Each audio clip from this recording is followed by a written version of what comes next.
அகிலம் டிவி நேயர்களுக்கு வணக்கம். 2025ஆம் நிதியாண்டுக்கான வரவு செலவு திட்ட உரை.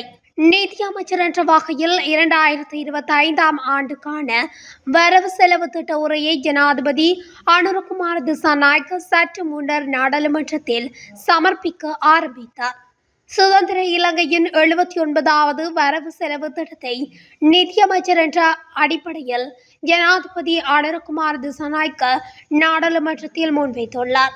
நாட்டின் அடுத்த கட்ட அபிவிருத்தி இலக்கையை நிறைவேற்றும் வகையிலான முன்மொழிவுகள் வரவு செலவு திட்டத்தில் உள்ளடக்கப்பட்டுள்ளதுடன் அனைத்து தரப்பினரையும் பொருளாதார நடவடிக்கையில் இணைத்துக் கொள்ளும் திட்டங்களும் உள்ளடக்கப்பட்டுள்ளன. அத்துடன் வரி வருமானத்தை அதிகரித்துக் கொள்ளும் வகையில் இம்முறை விசேட அவதானம் செலுத்தப்படவில்லை. அரச மற்றும் தனியார் துறை ஊழியர்கள், ஆசிரியர்கள், வைத்தியர்கள், விவசாயிகள், கடற்தொழிலாளர்கள், கைத்தொழிலாளர்கள் உள்ளிட்ட பல்துறைகளை சார்ந்தவர்கள் வரவு செலவு திட்டத்தில் கூடிய கவனம் செலுத்தியுள்ளனர். 2025ஆம் ஆண்டுக்கான நிதி ஒதுக்கீட்டு சட்டமூலம் முதலாம் வாசிப்புக்காக 2021 முதலாம் மாதம் 9ஆம் தேதி அன்று பிரதமர் கலாநிதி ஹரணி அமரசூரியவினால் நாடாளுமன்றத்துக்கு முன்வைக்கப்பட்டது. அதன்படி நிதி ஒதுக்கீட்டு சட்டமூலத்தின் 2ஆம் வாசிப்பு, அதாவது வரவு செலவு திட்ட உரையை ஜனாதிபதி அனுரகுமார் திசாநாயக்க நிதி திட்டமிடல் மற்றும் பொருளாதார அபிவிருத்தி என்ற அமைச்சர் என்ற அடிப்படையில் இன்று நாடாளுமன்றத்தில் முன்வைத்துள்ளார். வரவு செலவு திட்டத்தில் ஜனவரி மாதம் 1ஆம் தேதி முதல் 2025 12ஆம் மாதம் 31ஆம் தேதி வரையான காலப்பகுதிக்கு அரசு செலவினமாக 4218 பில்லியன் ரூபாய் மதிப்பிடப்பட்டுள்ளது. 2024ஆம் ஆண்டு அரசு செலவினமாக 6978 பில்லியன் ரூபாய் ஒதுக்கப்பட்டிருந்த நிலையில் இந்த ஆண்டு அரசு செலவினம் 2760 பில்லியனாக குறைக்கப்பட்டுள்ளமை விசேட அம்சமாகும். இந்த முறை வரவு செலவு திட்டத்தில் இடைநிறுத்தப்பட்டுள்ள அபிவிருத்தி பணிகளுக்கு அதிக நிதி ஒதுக்கப்பட்டுள்ளதுடன் கல்வி, சுகாதாரம் மற்றும் நலன்புரி ஆகிய துறைகளுக்கு கடந்த காலங்களை காட்டிலும் கணிசமான அளவு நிதி ஒதுக்கீடு அதிகரிக்கப்பட்டுள்ளது. அரசு சேவையாளர்களின் சம்பளம் கணிசமான அளவு அதிகரிக்கப்படுவதுடன் தனியார் துறையினரின் சம்பளத்தை நிறுவன கட்டமைப்பின் ஊடாக அதிகரித்துக் கொள்ளும் மூலோபாய திட்டங்கள் முன்வைக்கப்படவுள்ளன.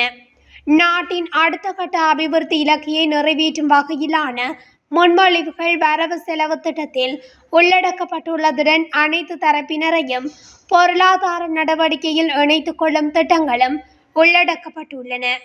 அத்துடன் வரி வருமானத்தை அதிகரித்துக் கொள்வதற்கு இம்முறை விசேட அவதானம் செலுத்தப்படவில்லை.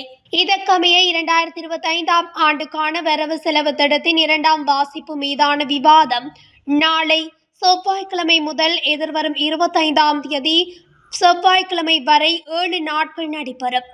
2ஆம் வாசிப்பு மீதான வாக்கெடுப்பு 25ஆம் தேதி மாலை 6 மணிக்கு நடைபெறவுள்ளது.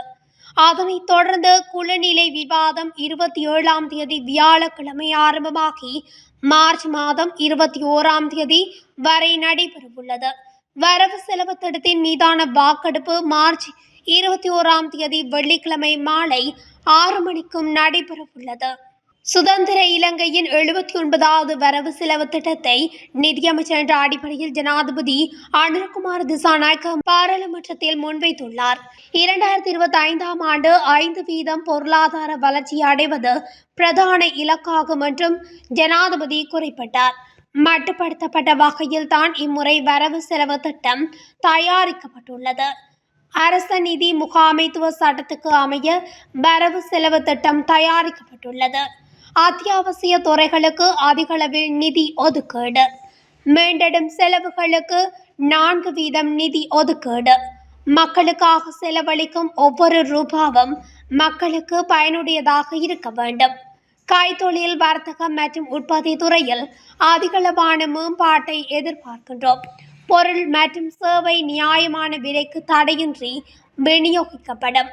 கல்வி மற்றும் சுகாதாரத்துறைக்கு அதிகளவில் நிதி ஒதுக்கீடு, மக்களின் பொருளாதார சுதந்திரத்தை உறுதிப்படுத்தும் நடவடிக்கைகள் முன்னெடுக்கப்படும். பொருள் மற்றும் சேவைத்துறை ஏற்றுமதி ஊடாக 19 பில்லியன் டாலர் வருவாயை பெற்றுக்கொள்ள எதிர்பார்ப்பு.